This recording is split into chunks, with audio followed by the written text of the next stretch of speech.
right, well, here we go. What time is it? Ask your your aunties.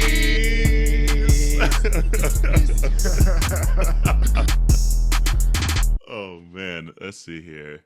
And this is a short and cute one. It just says, "Hey aunties, so how long should you get to know a person before you officially start dating them?" And this came from community member Omar. Hey boo. Hey, Omar. Hey, Omar. I okay, so I always struggle with the term dating. Okay, Let's start because dating to me is the stage of when you're getting to know somebody. Okay, so is that what you're talking about, or are you talking about being exclusive and in a committed relationship? Because that's not dating to me. Dating is that stage of you getting to that exclusiveness and whatever terms you have in your relationship. Right. I'm assuming it's probably that latter part because it's that word Yeah. officially. I'm officially missing Missing you. you. Oh, that's a good ass song. Ooh, Right, come on to me. Can't nobody do it like you. Oh, Uh, she sang the anyways, shit out that she song did. too. She did. Okay, sorry. All right, so back to Omar. So let's help her. Let's help her. I typically say it's like a job. You got that 90-day window. You know, like that's my timeline. You know, and then that's when you get a performance review, Okay. and then you decide, is it a yay? Is it a nay? You know. Now I ain't gonna say I always follow my own damn advice, okay? But now at my age, that would be where I would go. Younger before, I was getting in relationships after like a month and a half. Yeah. You know, after like 6 weeks of meeting somebody. But I think you need to make sure that you're having no matter what the time frame is, make sure you're having the right conversations that you need to be in a relationship that works for you and your partner, or especially that works for you. Yeah. So, you know, having those important conversations as far as what your wants are, what your needs are, what your expectations of the relationship. You know, do you want to be in a monogamous relationship or an open relationship? Do you, you know, all sorts of things. Like, just make sure you're having those important conversations before you even think about getting in a relationship, because we all know you can get wrapped up in the honeymoon phase and just enjoy having a man hold you at night. That's true. You know, and somebody to feed you. You know, Ooh, feed me, Seymour. You know, or choke you down a little bit. You know, I saw that one on Twitter too. You know, it's very easy to get caught up in that and then forget to watch and pay attention to like the red flags, or just simply just not asking the right questions because you're so caught up in something else that you hadn't been receiving when you were single. Don't forget who you bring to the conversation of being in a relationship, so that way you know you're getting into the right one. Because all that time you're being single, that's the time when you find you, and you need to make sure you bring all that present in that conversation. So, yeah. What are you thinking, Dawon? I think I don't think that there's a timetable that works for everybody. I think every relationship has its own path that or potential relationship, every encounter has its own paths. And so I think, you know, as an individual, as you're going through this experience with someone or multiple people, whatever your preference is, that you figure out for yourself. I think the bigger question is, you know, do you want to be, you know, what is the purpose of your dating? Is your purpose of dating to be in a relationship, or is your purpose for dating just to be, not just to be, is your purpose for dating to get to know and just be with other people without having the responsibility of being in a relationship? And the reason I say that is because sometimes for a lot of people, you don't know what you want in the context of a relationship. You just want the relationship. We talked about this a little bit last week with the Ask Your Auntie question. This notion of sometimes that we're willing to put things, you know, put our wants and our, let me rephrase, put our needs on the back burner for the things that we want. So it's like you want a relationship, but you can't really answer the questions for yourself around, well, how do you feel about, about monogamy? How do you feel about raising kids? How do you feel about interracial relationships? How do you feel about political stances and all these other things? How do you feel about, what kind of communication, style do you have? What is your love language? Like all these other things that you uncover over time. And so this notion of like, how long do I have to wait before I can get into a relationship with a person? You can get into a relationship, like on the first date. And now whether or not it'll work, that's a whole, well, 99.999% of all relationships fail.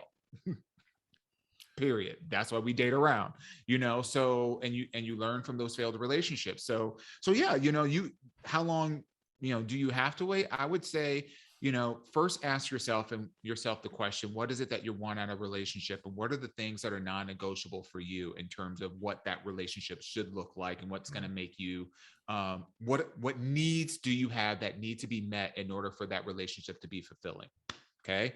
Once you've determined that, then it's a matter of compatibility. So as you're dating this person, the intent, if you're dating for the purpose of a relationship, not dating for the sake of just dating, is you are looking for compatibility and you're looking for things and you're having conversations and you're figuring out for yourself whether or not this situation is even going to work for you. Is it worth pursuing?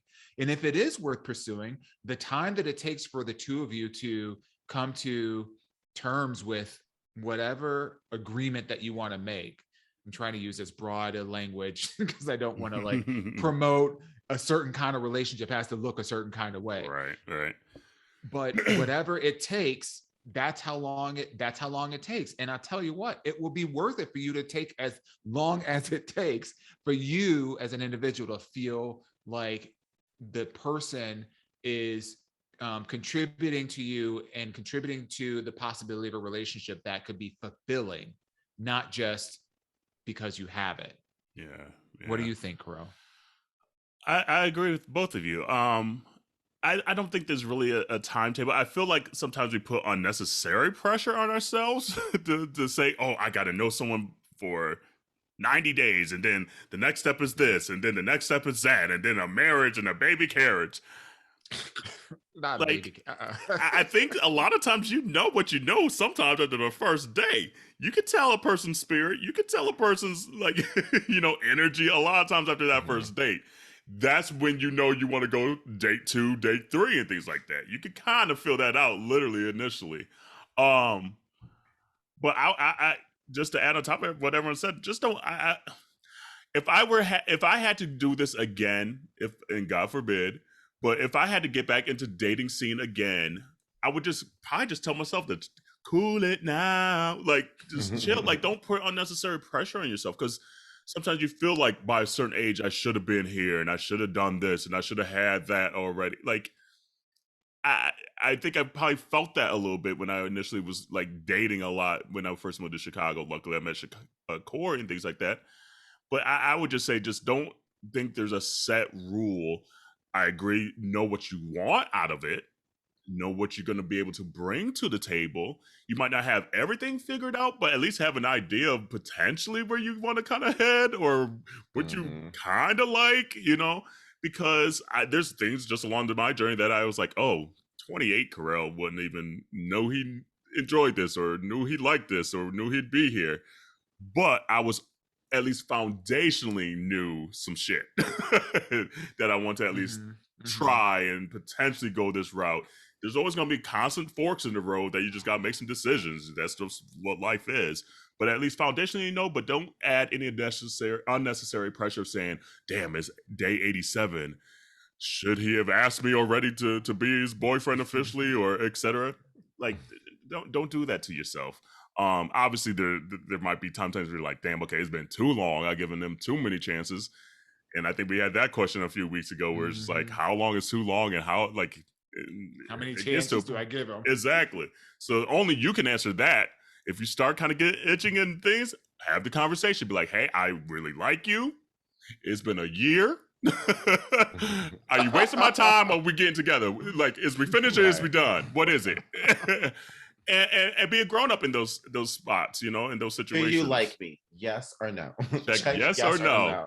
You need to be my boyfriend then. You need to hurry that shit up, because if not, you're about to lose me. I'm about to find me something that I truly want and enjoy. So I don't, again, go ahead. You know, one of the rules that I have, and rules are made to be broken, but one of the things that I do try to do pretty consistently in the context of like budding relationships and dating, and I don't know, I'd be curious to know what you guys think, or if you do something similar, is I generally wait about, I want to be dating someone for 3 months before I introduce them to anybody in my circle, friends, family, or whatever. In part because you never know where the situation is going to go. Yeah. And I don't want to be introducing, like I have some friends that they go on one date and then the next minute they want to be introducing them to, you know, everybody. They want to be bringing them into the crew. Yeah. Like, know about that. Know about that. That's a little, you know, we got a good thing going. We don't need somebody else mixing this up if they ain't going to be around here for the next 10 years. You know, so like for me personally, I usually wait. I want to make sure that I'm good with that person to say, yeah, you know what, we've been dating for a while. I tell my friends about it. I don't keep things a secret, but you know, I tell them like, oh yeah, I'm dating someone or whatever. Well, when can we meet this person? Well, you know, let me figure some shit out first. Is this gonna work before I start bringing somebody into the crew? Yeah. And then when I feel good about that, which is usually around like 3 months or whatever, then I start like introducing them around and whatnot. So, but do you guys do anything similar to that? I mean, I do. I mean, like when I met Fizz, the following weekend, I went to Dallas and we had our Dallas trip. And y'all were the only people that knew that I ever met that man. Like no one else knew about him until I changed my Facebook status to in a relationship. And people are like, what? So what happened? Yeah, you know. So I tend to kind of do some of the same. Like I don't want people knowing whether or not, because you never know. You never know. And then even when we got in a relationship, it wasn't until 3 months later that Fizz even met anybody, whether it was friends or family. So I definitely try to keep my relationships, especially when I'm dating, just private. You know, I don't know. Yeah, no, I agree. The same way with Core. Yeah, and even at that time too, like I wasn't out to everybody too when we were first initially starting, so there was even that dynamic. So I was like, she was asking a lot. I thank God for Corey, because like dealing with a not out to everybody person, because like at that point, like I wasn't looking for no serious ass shit, so I was just like, I ain't gotta tell nobody nothing. Like I don't owe nobody nothing, you know. Like if you're close to me, okay, cool, I'll let you know. But like, so my situation was just a little different. If I had to do it again, I completely agree, because I don't need too many outside voices as I'm still trying to figure out the situation at hand. And I don't need anyone tainting anything. I don't want anyone's, because quite frankly, people would be like, well, I saw him here with this guy, but bitch, we ain't official. I ain't dating, like I'm dating around too. So it's just like a lot. What I care about might not be what you care about, Dawon and Jerrell, and y'all telling me all this stuff. And I'm like, well, I don't even give a damn about that shit. But now you got me hyped up and lit shit. Maybe I should care about this. When at the end of the day, I really couldn't give two shits about that part of it. I care about this. And so I think that's the sole reason why I wouldn't bring a new person around initially, because I'm still literally trying to figure out everything for myself. And what I value in this relationship, is he going to be able to fulfill whatever XYZ, like whatever it may be. So I think it'd be a good idea to not do that, because like you said, then you get the hey girl, who honking? Hey. No, that's New York, girl. Hey. Happy Halloween. Move, bitch. And I know that street too. So you know it's work. There's not much room going up that street. So somebody parks and they need to move. That's exactly it. But yeah, like you said too, Dawon, like you bringing them into the crew, and it might just be bad energy. Like, but then again, you might really see how they really interact, though. Like, oh damn, you like that? Like at the bar, you like that with the friends? Ugh, never mind. You ain't getting another date. You ain't getting this cookies no more.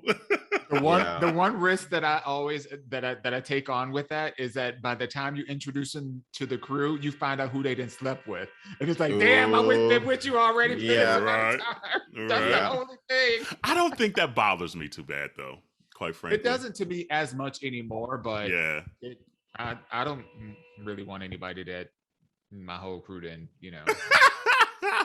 Like if the whole crew, like if all my crew, I'm like, damn. Okay, that's kind of crazy. Well, look, like that's Monopoly to me. That bitch got Monopoly. Like, oh, bitch, okay, you ain't got all 4 pieces. Come on, Yahtzee. She just took them dice. Like, damn. But like, I mean, the gay scene is just so small anymore. Like everyone has a past. Like we can't be too naive to think that like he's been celibate his entire career. But yeah, I don't know. And I'm just an old married broad, so who knows what I'm talking about. We might have to add this to another episode because I know we're running out of time. But and they still out there honking. I'm sorry. Oh, but I would be curious of you guys, but also of the community. Yeah. Now that everybody then got an OnlyFans, a 4Fans, or whatever, does that matter? Does that matter to you? Oh, there's a question to AYA that's close to that. Ooh. Mm-hmm. And actually, I like we have a special guest coming up in a couple of weeks, by the way. And I put a little check note to that specific question to ask this person. So, because I think it'd be a hilarious conversation, A, and it'd be real deep. So, yeah, that's a good one. I like that. Yeah. But community, great question. Thank you, Omar, for sending that in. Continue to send your questions to aya@minorityareport.com or DM us. You guys have been sending. You guys did good. We asked y'all to send some questions. Y'all sending a nice little squad of questions. Thank y'all so much. Continue to do so. Come on. Yes. Sometimes y'all be holding out. Y'all be honey. Girl, let us just read you. We love you. Let us read you. That's it. They're like, I don't want to hear what the auntie say. No way.